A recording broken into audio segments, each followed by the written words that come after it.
জারিয়া শব্দের অর্থ হলো বিক্ষিপ্তকারী। জারওয়া শব্দের অর্থ হলো বিক্ষিপ্ত করার মতো, বিক্ষিপ্তকারী। এখানে আল্লাহ সুবহানাহু ওয়া তাআলা কসম করেছেন, আল্লাহ সূরার শুরুতে কসম করেছেন বিক্ষিপ্তকারী বাতাসের, অর্থাৎ যে বাতাসটা একেবারে লন্ড ভন্ড করে দেয়, প্রলয়, যে বাতাসটা বিক্ষিপ্ত করে দেয়। কিয়ামতের আগে যে বাতাস প্রবাহিত হবে, সে বাতাস গোটা দুনিয়াকে তছনছ করে দেবে। পাহাড় পর্বতগুলো উঠতে থাকবে, বাতাসের প্রচণ্ড বাতাসের কারণে সব একাকার হয়ে যাবে, সব সমতল হয়ে যাবে, উঁচু নিচু থাকবে না। আল্লাহ তাআলা এই বিক্ষিপ্তকারী বাতাস এর কসম করেছেন। ফালহামিলাতি বিকরা, হামিলা মানে বহনকারী, হামিল যিনি বহন করে। এজন্য গর্ভধারিণী মাদেরকে আরবি ভাষায় হামিল বলা হয়। উনি কিছু একটা বহন করে আছে পেটের মধ্যে। তে হামিলাত শব্দের অর্থ হলো বহনকারী। বিকরা শব্দের অর্থ হলো পানির ভার, ভার বহনকারী।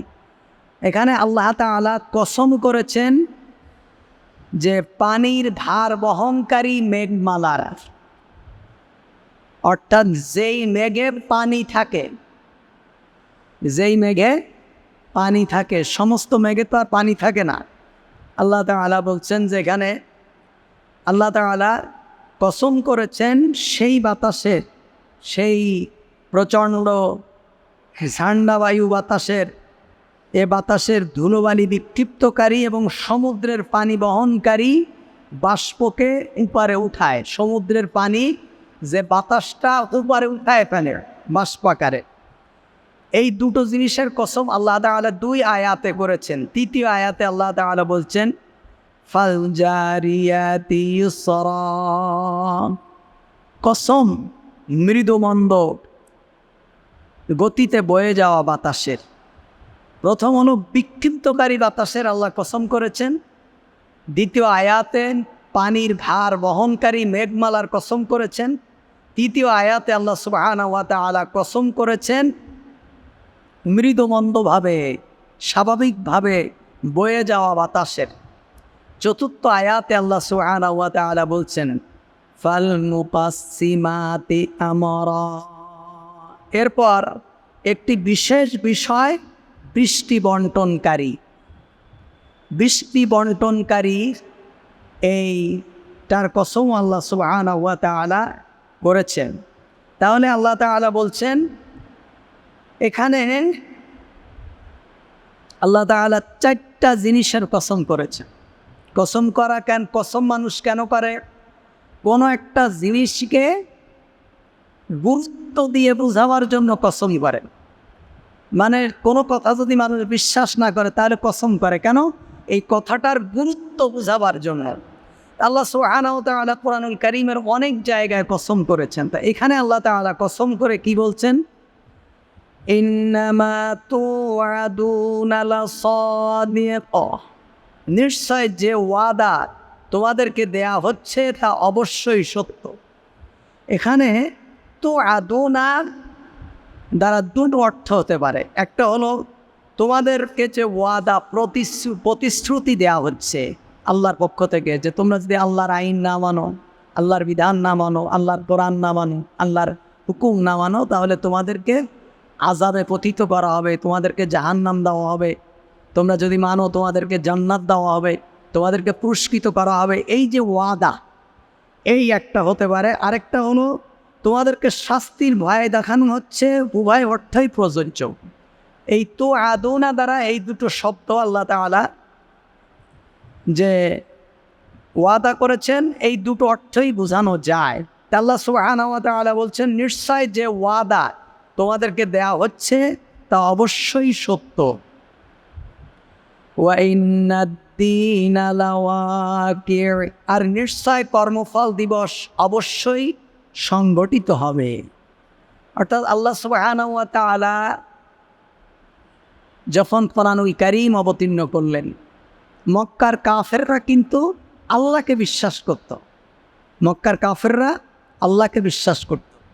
তাওহীদ দুই প্রকার, একটা হলো তাওহীদে রুবুবিয়্যাহ, আরেকটা হলো তাওহীদে উলুহিয়্যাহ, আরেকটা তাওহীদ আছে তাওহীদ আসমা ও সিফাত। তা মক্কার কাফেররা মুশরিকরা তাওহীদের রুবুবিয়্যাত বিশ্বাস করত।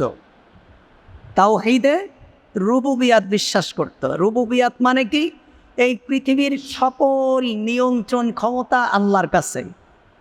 আকাশ থেকে বৃষ্টি আল্লাহ দেন, জমিন থেকে ফসল আল্লাহ দেন, আল্লাহ তাআলা সূর্যের আলো দেন, আল্লাহ তাআলা আমাদেরকে সৃষ্টি করেছেন, আল্লাহ আমাদেরকে সন্তান দিয়েছেন। এই আল্লাহ আমাদেরকে সন্তান দেন, আল্লাহ আমাদেরকে সুস্বাস্থ্য দেন, আল্লাহ আমাদেরকে রিজিক দেন, আল্লাহ আকাশ থেকে বৃষ্টি দেন। এগুলো হলো মানে পাল্লেওয়ালা। এই রুবুবিয়্যাতের বিশ্বাস করত মক্কার মুশরিকরা, কিন্তু ওরা পরকালকে বিশ্বাস করতো না, আর উলুহিয়্যাতকে বিশ্বাস করতো না। অর্থাৎ আল্লাহ রব ঠিক আছে, কিন্তু ইবাদত যে শুধু আল্লাহর হবে এটা তারা বিশ্বাস করতো না। আল্লাহ এক, আল্লাহ পালনেওয়ালা, আল্লাহ খাওয়ানেওয়ালা, আল্লাহ সব কিছু, এটা ঠিক আছে, কিন্তু ইবাদত আল্লাহ ছাড়াও আর কারো কারো করা যাবে, এটাই তারা বিশ্বাসী ছিল। এবং কি তারা কবরের আযাব, হাসর নাসর, পরকাল এগুলো বিশ্বাস করত না। এগুলোর ব্যাপারে তাদের আকীদা ভিন্ন ছিল। তা আল্লাহ সুবহানাহু ওয়া তাআলা এই চারটা জিনিসের কসম করেছেন। পঞ্চম এবং ষষ্ঠম নম্বর আয়াতে তার জবাব দিয়েছেন আল্লাহ কেন কসম করেছেন। আল্লাহ তাআলা বলছেন, তাহলে আখিরাত সম্পর্কে যে ওয়াদা ও প্রতিশ্রুতি আল্লাহ সুবহানাহু ওয়া তাআলা তোমাদেরকে দিয়েছেন এটা অকাট্য সত্য। এটা কি? অকাট্য সত্য। তোমরা মনে করছো যে মরে গেলে কিছুই হবে না, কবরে চলে যাব, এ চিন্তা ভাবনা তোমরা যে খেয়াল খুশি মতো করছো, এটা মিথ্যা। চোখ বুঝলেই বুঝতে পারবা, কিন্তু তখন বুঝলে আর কোনো কাজ হবে না। পৃথিবীর প্রত্যেকটা বিষয় আপনি যদি ফেল করেন, দ্বিতীয়বার আপনার সুযোগ আছে। পরীক্ষা হোক, বাস্তব জীবনে হোক, পারিবারিক জীবনে হোক, অর্থনৈতিক জীবনে হোক, ব্যবসায়িক ক্ষেত্রে হোক, পলিটিক্যাল ব্যাপার হোক, যে কোনো বিষয় আপনি একটা বার যদি ফল্ট করেন, দ্বিতীয়বার, তৃতীয়বার, চতুর্থবার শুধরায় নেওয়ার সুযোগ আছে। কিন্তু যদি আপনি পরকালীন জীবনে ফল্ট করেন, অর্থাৎ আপনি যদি আপনার মতো আকীদা বিশ্বাস আপনি লালন করেন, আর যদি কোনো কারণে আপনি ধরা খেয়ে যান, তাহলে শুধরাবার আর কোনো সুযোগ নেই। আল্লাহ সুবহানাহু ওয়া তাআলা কসম করে বলছেন, তোমাদের কাছে যে ওয়াদা দিয়েছি, প্রতিশ্রুতি দিয়েছি, তা অকাট্য সত্য। মানুষের জীবনের সকল ভালো মন্দ কাজের প্রতিফল দেওয়ার সময় অবশ্যই আসবে, এতে কোনো সন্দেহ এবং সংশয়ের কোনো অবকাশ নেই। তোমরা যা করবে সব কিছু তোমাদেরকে দেখানো হবে এবং সব কিছুর প্রতিফল তোমাদেরকে দেওয়া হবে। এভাবে আল্লাহ সুবহানাহু ওয়া তাআলা চারটি জিনিসের কসম করে মানুষদেরকে বুঝাইছেন। আল্লাহ সুবহানাহু ওয়া তাআলা বলছেন, ওয়াস-সামা'i যাতিল হুবুক, কসম বহু গতিপথ সম্মিলিত আকাশের। ইন্নাকুম লাফি কওলিন মুখতালিফ, নিশ্চয় তোমরা আখিরাত সম্পর্কে ভিন্ন ভিন্ন কথার মধ্যে পড়ে আছো। আখিরাত সম্পর্কে তোমরা ভিন্ন ভিন্ন কথার মধ্যে পড়ে আছো। এর মানে কি? এখানে আল্লাহ সুবহানাহু ওয়া তাআলা বলছেন, পরের আয়াতে বলছেন যে ইউফাকু আনহু মান উফিক, তা থেকে সেই মুখ ফিরায় যাকে পথভ্রষ্ট করা হয়েছে। এখানে আল্লাহ সুবহানাহু ওয়া তাআলা বলছেন তোমরা আখিরাত সম্পর্কে ভিন্ন ভিন্ন মতে পড়ে আছো। এখানে মুশরিকদেরকে সম্বোধন করা হয়েছে যে আখিরাত সম্পর্কে তাদের বক্তব্য পরস্পর সামঞ্জস্যহীন। তেমনি মুহাম্মদুর রাসূলুল্লাহ সাল্লাল্লাহু আলাইহি ওয়াসাল্লাম সম্পর্কেও তাদের বক্তব্য সামঞ্জস্যহীন। তারা মুহাম্মদ সাল্লাল্লাহু আলাইহি সাল্লামকে কখনো জাদুকর, কখনো কবি, কখনো জিন আশ্রিত মানুষ ইত্যাদি বাজে পদবিতে আখ্যায়িত করত। এ সম্বোধন মুশরিক মুসলিম নির্বিশেষে সকল মানুষের প্রতিও হতে পারে। তখন ভিন্ন ভিন্ন কথা তারা এ অর্থ বোঝানো হয়েছে, তোমাদের মধ্যে কেউ কেউ রাসূল সাল্লাল্লাহু আলাইহি ওয়াসাল্লামের প্রতি বিশ্বাস স্থাপন করেছেন এবং তাকে সত্য নবী মেনে নিয়েছেন, আবার কেউ অস্বীকার করে এর বিরুদ্ধাচারণ করেছে। আকীদা বিশ্বাসের দিক থেকে মানুষের মধ্যে পরস্পরের ভিন্নতা যে কত রকম হতে পারে তা আজকের মানুষের মধ্যকার ভিন্নতা সম্পর্কে আলোচনা করলেই সুস্পষ্টভাবে বোঝা যাবে। বর্তমান জগতে মানুষের মধ্যে কেউ কেউ মনে করে এ দুনিয়া চিরস্থায়ী, কখনো এটা ধ্বংস হবে না। এক শ্রেণীর মানুষের আকীদা হলো এ পৃথিবী কোনো দিন প্রলয় হবে না, ধ্বংস হবে না। মানুষ এসেছে, মানুষ যাবে, মানুষ আসবে, মানুষ যাবে, এটা এমনই থাকবে।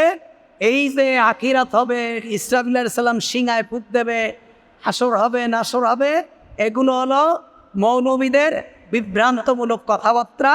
এটা আসলে কিছুই হবে না, এই দুনিয়া দুনিয়ার মতো থাকবে। এটা হলো এক শ্রেণীর মানুষের আকীদা।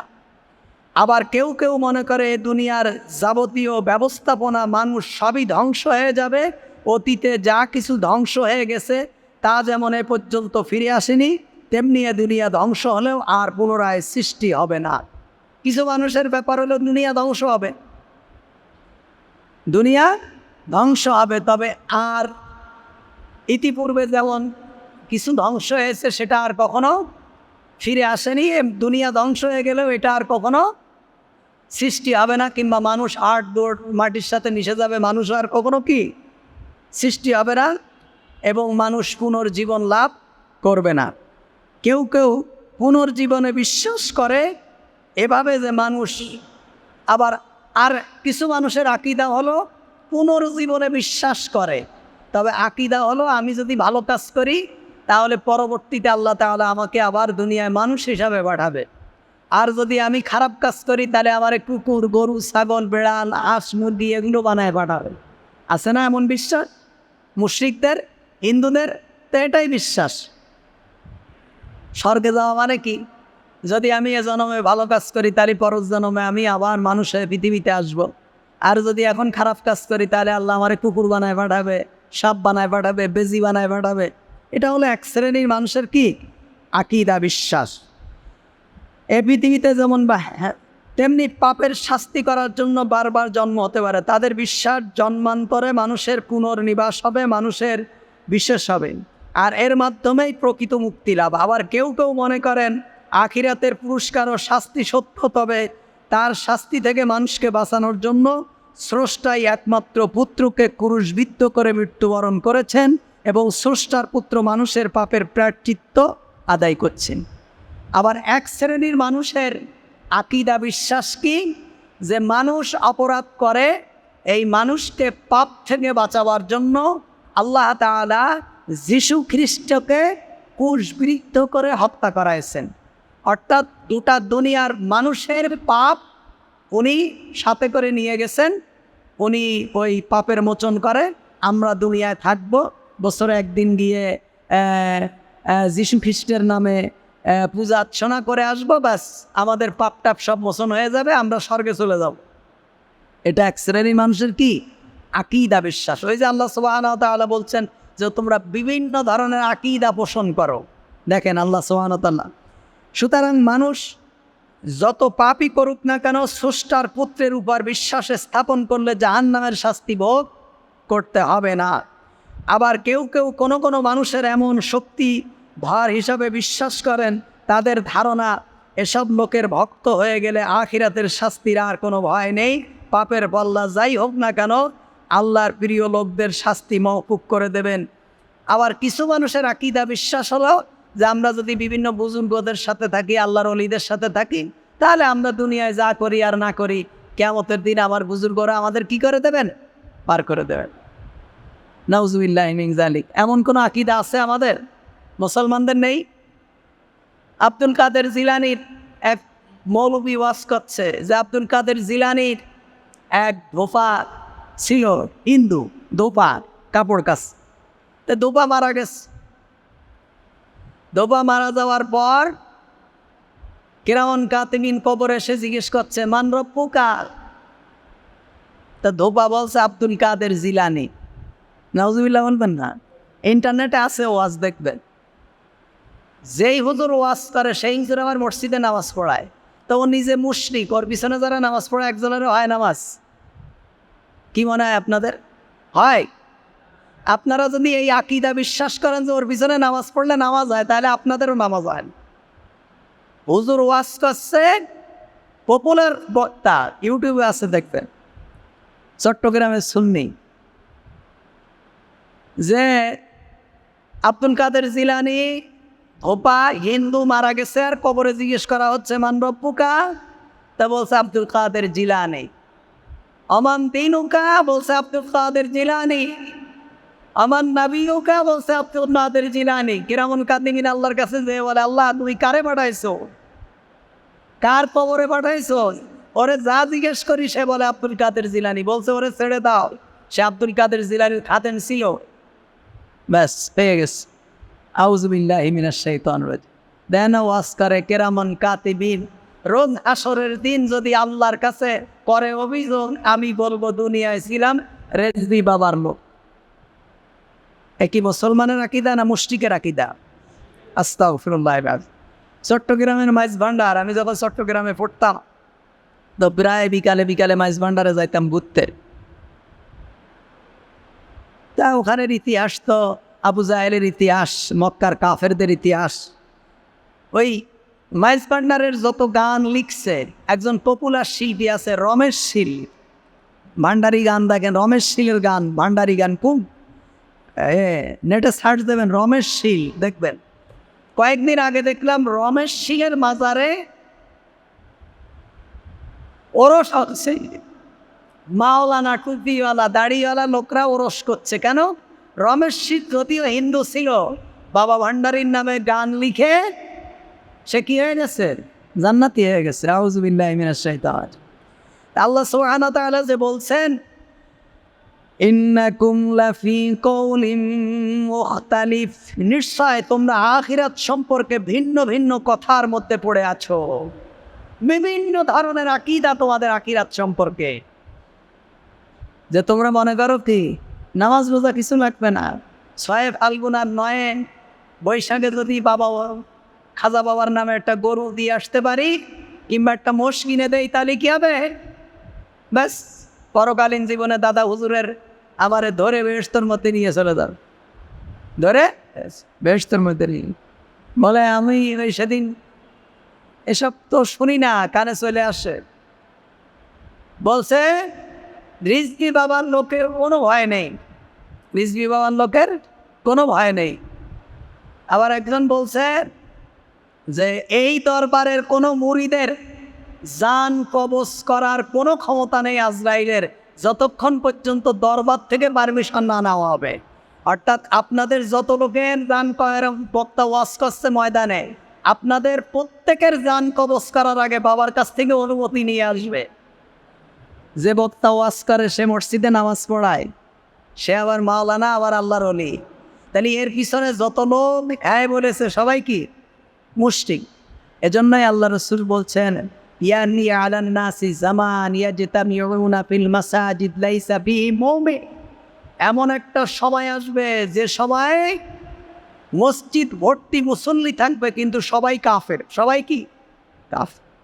এজন্য যে কোনো জায়গায় নামাজের ইক্তেদা করবেন না। আমি বিশেষ করে ওই চট্টগ্রামের দিকে যখন মাহফিলে যাই, আমার সাথে 2-1 থাকলে আমি একাই ওদের নিয়ে জামাতে নামাজ পড়ি। কারণ কোন মুশরিকের পিছনে দাঁড়ায় যাব? যে মনে করে রসুল হাজির নাজির, আমার বক্তব্য রসুল শোনেন, আমারও আল্লাহর ওলি আমার বাড়িতে আসেন, আমার সুবিধা অসুবিধা উনি দেখেন, এরা তো মুশরিক। তো এদের ইমামতিতে এদের পিছনে নামাজ পড়লে নামাজ হবে? আল্লাহু আকবার। আল্লাহ সুবহানাহু ওয়া তাআলা বলছেন আখিরাত সম্পর্কে তোমাদের ভিন্ন ভিন্ন মত। কুতিলাল খারাসুন, ধ্বংস হয়েছে ভিত্তিহীন অনুমানকারীরা। অর্থাৎ আখিরাত সম্পর্কে এসব ধারণা অনুমানকারী লোকেরা নিশ্চিত ধ্বংস হবে, কারণ আখিরাত তাদের নাগালের মধ্যে কোনো বিষয় নাই যে যেন তেনভাবে অনুমান করে কোনো একটা ধারণা করে নিলেই তা সঠিক হবে। আর আখিরাতের বিশ্বাসটা এমন একটি বিষয়, ধারণা অনুমান ভুল হলে কোনো অসুবিধা নেই, যখন ধরা পড়বে তখন সংশোধন করে নিলেই চলবে। বরং এই বিশ্বাসটা এমন একটা বিশ্বাস, যদি আপনি একবার ধরা খেয়ে যান শুধরাবার আর কোনো সুযোগ নেই। এজন্য খবরদার, আকীদা ঈমান এটা ভালো হতে হবে। আপনার ঈমান সলিড আছে, কোনো আমল নেই, আমলের খাতা একেবারেই প্রায় শূন্য, কিন্তু ঈমান মজবুত। তাওহীদের উপরে আপনার ঈমান। শিরিক আপনি বিশ্বাস করেন না, শিরিককে ঘৃণা করেন। দুনিয়ার কোনো বিষয় নিয়ে আল্লাহ এবং তার রাসূলের সিদ্ধান্তের বাইরে আপনি যান না, কিন্তু আপনার আমল কম। আল্লাহ সুবহানাহু ওয়া তাআলা চাইলে আপনাকে জান্নাত দিয়ে দেবেন, ক্ষমা করে দেবেন। কিন্তু যদি আপনার আকীদার মধ্যে বিশ্বাস, এই মুশরিকি আকীদা থাকে, এই শিরকি আকীদা থাকে যে আমার হুজুর আমারে পার করে দেবে, আল্লাহ তাআলা বলবেন দাও তোমার হুজুর কোথায় আছে খুঁজে দেখো। তো দেখবে তো হুজুর আগেই ফিরআউনের সাথে যে একদম সপ্তম জাহান্নামে বসে আছে। যারা এই আকীদা বিশ্বাস করে এদের কোথায়? আস্তাগফিরুল্লাহিল আযীম।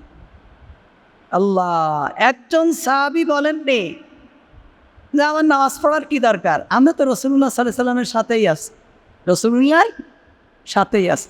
বরং যে ব্যক্তি রাসূলুল্লাহর পিছে সারা জীবন নামাজ পড়েছে, কি আব্দুল্লাহ ইবনে উবাই ইবনে সুলুল সারা জীবন রাসূলুল্লাহর পিছনে নামাজ পড়েছে, কিন্তু কি করেছে?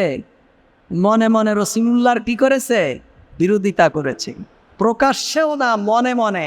প্রকাশ্যে বিরোধিতা করলে তো রাসূল বুঝতেই পারতেন এরা মুনাফিক। আল্লাহ জানায় দিয়েছেন উনি মুনাফিক, তার মানে কি? মনে মনে বিরোধিতা করেছে গোপনে। এই ব্যক্তির কবরের পাশে না দাঁড়াবার জন্য, কিংবা এই ব্যক্তির জন্য দোয়া না করার জন্য আল্লাহ তাআলা কোরআনের আয়াত নাযিল করে দিলেন যে খবরদার, এই মানের লোক যারা আপনার পিছনে নামাজ পড়েছে, আপনার সাথে তাবলীগ করেছে, আপনার সাথে এক দস্তরখানে খেয়েছে, আপনার ওয়াজ নসিহত শুনেছে, আপনার মজলিসে বসেছে, অথচ গোপনে গোপনে আপনার বিরোধিতা করেছে, এই ধরনের লোক যদি মারা যায়, খবরদার, ওয়ালা তুসাল্লি আলা আহাদিন মিনহুম মাতা আবাদান ওয়ালা তাকুম আলা কবরিহি, খবরদার এই ধরনের মানুষের জানাজার নামাজ তো আপনি পড়বেনই না, এদের কবরের পাশেও আপনি দাঁড়াবেন না। আর আপনি নামাজ নেই, রোজা নেই, আপনার হুজুর আপনারে পার করে দেন। আপনি শিরকি আকীদা বিশ্বাস করেন, আপনার হুজুর আপনারে পার করে দেন। আল্লাহু আকবার। আল্লাহ রাসূল সাল্লাল্লাহু আলাইহি ওয়াসাল্লাম যে বললেন যে 3 শ্রেণীর মানুষ দ্বারা জাহান্নাম উদ্বোধন করা হবে। এটা আমি যখন ছোট ছিলাম তখন তো শুনতাম, মাদ্রাসায় পড়তাম যখন, আমার কাছে মনে হতো যে এটা মনে হয় গল্প, কিংবা এমনি মানে হুজুরদের খেপানোর জন্য মানুষ বলে। সহিহ হাদিস, আল্লাহ রাসূল বলছেন 3 শ্রেণীর মানুষ দ্বারা জাহান্নাম উদ্বোধন করা হবে, অর্থাৎ যার আগে আর কেউ জাহান্নামে যাবে। আবু জাহেলের আগেও যাবে, ফিরআউনের আগে যাবে। ফিরআউন যদি আগে যায় তাহলে তো জাহান্নাম উদ্বোধনই হয়ে গেল। তাহলে সর্বপ্রথম যাবে 3 শ্রেণীর মানুষ। যদিও 40 বছর আগে এই কথা আমার বিশ্বাস হতো না, আমি বুঝতে পারিনি যে এটা রাসূলুল্লাহর হাদিস কিনা, আজকে বিশ্বাস হয়। আলেমদের যে ওয়াজ, আর যে বক্তব্য, আর যে আকীদা, আর যে দুনিয়া পূজারি, দুনিয়া আলেমদেরকে যেভাবে গ্রাস করেছে, এখন চোখের সামনে পরিষ্কার। আল্লাহ রাসূল বলছেন আকাশের নিচে জমিনের উপরে সবথেকে নিকৃষ্ট হবে সেই সমাজের আলেমেরা। আউযু বিল্লাহি মিনাশ শাইতানির রাজিম। এজন্য ভাইরা আমার, কোরআন হাদিসের বিকল্প নেই। কোন হুজুর দলিল দিয়ে আপনি কিয়ামতের দিন পার পাবেন না যে আমার অমুক হুজুর বলেছে, তমুক হুজুর বলেছে, অমুকে বলেছে। এগুলোর জন্য আল্লাহ তাআলা কোরআন নাজিল করেননি। আল্লাহ তাআলা কোরআন নাজিল করেছে আপনাকে পড়ার জন্য। আপনি তো হুজুরের দোয়া দিয়ে রেহাই পাবেন না। আল্লাহ তাআলা বলছেন ধ্বংস হয়েছে ভিত্তিহীন অনুমানকারীরা, আল্লাযীনা হুম ফী গামরাতিন সাহুন, যারাই মূর্খতার মধ্যে উদাসীন। যেসব লোক আখিরাত সম্পর্কে ওহীর সূত্রে প্রাপ্ত জ্ঞানের পরিবর্তে নিজেদের মন গড়া ধারণা অনুমানের উপর ভিত্তি করে সিদ্ধান্ত গ্রহণ করেছে, তারাই যখন তাদের নেশার ঘোরের মধ্যে পড়ে রয়েছে, তাদের নেশা তখনই কাটবে যখন তাদের সামনে মৃত্যু এসে হাজির হবে। তখন তারা চাক্ষুষ দেখতে পাবে যে তাদের ধারণা অনুমান একেবারেই অমূলক। তারা বুঝতে পারবে মৃত্যুর পরের জীবনই আসল জীবন, মৃত্যুর পর মাটিতে মিশে যাওয়া, পুনরায় জন্ম নিয়ে দুনিয়ায় ফিরে আসা, ঈশ্বর পুত্রের প্রার্থিত্বে তারা তাদের পাপ মুক্ত হওয়া, কোনো বুজুর্গের সুপারিশে মুক্তি পেয়ে যাওয়া ইত্যাদি ধারণা অনুমান করা দুনিয়াতেই করেছিল, সেসব মিথ্যা ভিত্তিহীন। তারা চাক্ষুষ দেখতে পাবে যে নবী রাসূল ওহীর ভিত্তিতে যা কিছু বলেছেন তাই একমাত্র সত্য। সুবহানাল্লাহ। আল্লাযীনা হুম ফী গামরাতিন সাহুন, যারা মূর্খতার মধ্যে উদাসীন, অর্থাৎ আখিরাত সম্পর্কে মূর্খতা। আখিরাতে আমারও বাবা পার করে দেবে, আমারও খুজুরে পার করে দেবে, আমি আবার দুনিয়ায় পুনর্জন্ম লাভ করব, আমার ঈশ্বর আমাকে পার করে দেবে। খ্রিস্টানদের যে ধারণা ঈশ্বর আমাকে পার করে দেবে। তারপরে হলো এই যে ধারণা, যখন চোখ বুঝবে সমস্ত ধারণা পরিষ্কার হয়ে যাবে যে আমরা তো এতদিন ভুলের মধ্যে ছিলাম, কোরআন এবং সুন্নাহ একমাত্র দলিল এবং অনুকরণীয়, এর বাইরে সব কিছু পরিত্যক্ত। এই ধারণা ভুল। আল্লাহ তাআলা বলছেন ইয়াসআলুনা আইয়ানা ইয়াউমুদ্দিন, তারা জিজ্ঞেস করবে কবে হবে কর্মফল, তারা জিজ্ঞেস করে কবে হবে কর্মফল দিবস। ইয়াউমা হুম আলান নারি ইউফতানুন, যেদিন তাদেরকে আগুনের শাস্তি দেওয়া হবে। অর্থাৎ আখিরাত অবিশ্বাসী যারা, তারা ঠাট্টা করে। যখন মুহাম্মদ সাল্লাল্লাহু আলাইহি ওয়াসাল্লাম বলে যে শোনো মরে গেলে কিন্তু তোমাদের এই হবে, তখন বলে কবে হবে সেটা, মানে ঠাট্টা করে, বিদ্রূপ করে। সেটা কবে হবে? আল্লাহ তাআলা বলছেন যেদিন তাদেরকে আগুনের শাস্তি দেওয়া হবে। যুকু ফিতনাতাকুম হাযাল্লাযী কুনতুম বিহি তাস্তাজিলুন, তাদেরকে বলা হবে যুকু, মজা ভোগ করো, হাযাল্লাযী কুনতুম বিহি তাস্তাজিলুন, তোমাদের শাস্তির এটাই সেই শাস্তি যা তোমরা তাড়াতাড়ি চাচ্ছিলে। তারা বলছে কই মুহাম্মদ তোমার শাস্তিটা নিয়ে এসো একটু দেখি কবে হবে সেটা। ওই মানুষ মরে গেলে তো পচে যায়। এই যে বিভিন্ন ধরনের কথাবার্তা বলে, আল্লাহ তাআলা জাহান্নামে দিয়ে তাদেরকে বলবেন তোমরা মজা ভোগ করো। যেই শাস্তির জন্য তোমরা অপেক্ষা করেছিলে, যেই শাস্তির জন্য তোমরা প্রশ্ন করেছিলে, যেই শাস্তির জন্য তোমরা তাড়াহুড়া করেছিলে, এই হলো সেই শাস্তি। ইন্নাল মুত্তাকিনা ফি জান্নাতিন ওয়া উয়ুন, নিশ্চয় মুত্তাকিরা সেদিন বাগ বাগিচা হোক ঝর্ণা ধারার মধ্যে থাকবে। এটা হবে জাহান্নামীদের ব্যাপার। আল্লাহ তাআলা মুত্তাকিদের ব্যাপারে বলছেন যারা আল্লাহ সুবহানাহু ওয়া তাআলার হুকুম মেনেছে, যারা আল্লাহ তাআলার দিন মেনেছে, তারা জান্নাতের বাগ বাগিচার মধ্যে থাকবে। আখিযিনা মা আতাহুম রাব্বুহুম, তারা আনন্দের সাথে গ্রহণ করতে থাকবে যা তাদের প্রতিপালক তাদেরকে দান করেছেন। ইন্নাহুম কানু ক্বাবলা যালিকা মুহসিনিন, কেননা তারা ইতিপূর্বে সৎকর্মশীল ছিল। অর্থাৎ মুত্তাকিরা দুনিয়ার মধ্যে কি ছিল? সৎকর্মশীল ছিল। কানু কালিলাম মিনাল লাইলি মা ইয়াহজাউন, তারা এমন ছিল যে রাতের অংশে কমই নিদ্রা যেত।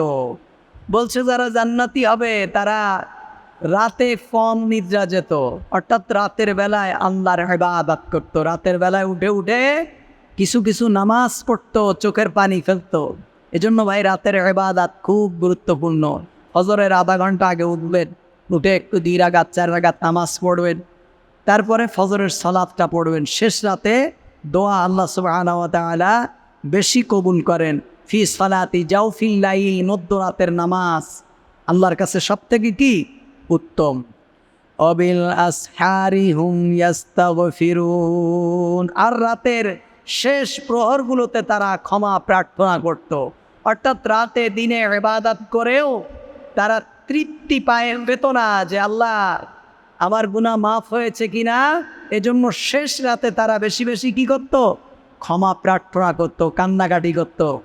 এদের জন্যই আল্লাহ তাআলা কি রেখেছেন, জান্নাতের সুসংবাদ এবং জান্নাতের পুরস্কার আল্লাহ তাআলা রেখেছেন।